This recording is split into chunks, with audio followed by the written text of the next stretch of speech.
బట్టందొడ్డి బట్టందొడ్డి ఆరోగ్య ఆయుష్మాన్ మందిర్లో సిహెచ్ఓగా వర్క్ చేస్తున్నాను. గత 7 సంవత్సరాలుగా అక్కడ వర్క్ చేస్తున్నాను.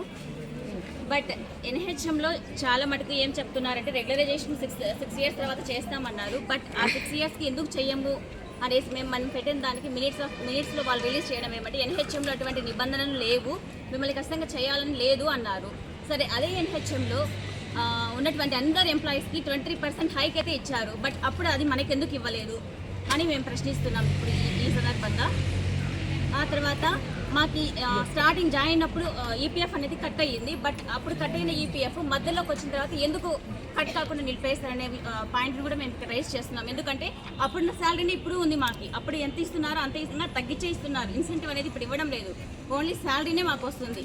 బట్ అప్పుడు కట్ అయిన ఈపీఎఫ్ ఇప్పుడు ఎందుకు కట్ కావడం లేదు, దానికి కరెక్ట్ రీజన్స్ ఏంటి అనేది మేము న్యాయ పోరాటంగా మాకు కావాల్సిన న్యాయమైన డిమాండ్ల గురించి మేము మాట్లాడుతున్నాం ఇక్కడ. ఇంకా తర్వాత ఖచ్చితంగా మీకు 6 ఇయర్స్ తర్వాత రెగ్యులర్ అవుతుంది అని చెప్పినందుకే నేను ఆల్రెడీ ఎన్హెచ్ఎంలో కాంట్రాక్టర్ స్టాఫ్ నర్స్గా వర్క్ చేశాను. దాన్ని రిజైన్ చేసి మరి దీనికి వచ్చాను. బట్ అక్కడైనా మేలు, నేను జాయిన్ అయినప్పుడు 11,000 వచ్చింది, రిజైన్ ఇచ్చినప్పుడు 22,500 వచ్చింది. బట్ ఇక్కడ జాయిన్ అయినప్పటి నుంచి ఇప్పటి వరకు సింగిల్ రూపీ కూడా నాకు పెరగలేదు. ఇది కూడా మీకు అందరికీ అధికారికంగా తెలియజేస్తున్నాను.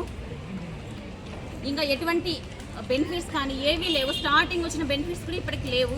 కనీసం మమ్మల్ని ఎంప్లాయీస్లో కూడా ఇక్కడ చూడడం లేదు, నిర్దిష్టమైన జాబ్ చాట్ ఇవ్వడం లేదు. మనం ఏ వర్క్స్ చేస్తున్నాం, ఏ వర్క్స్ చేయడం, ప్రతి ఒక్క ఏఎన్ఎం దగ్గర నుంచి ఏమో వరకు అన్ని పనులు మనల్ని యూజ్ చేస్తున్నారు.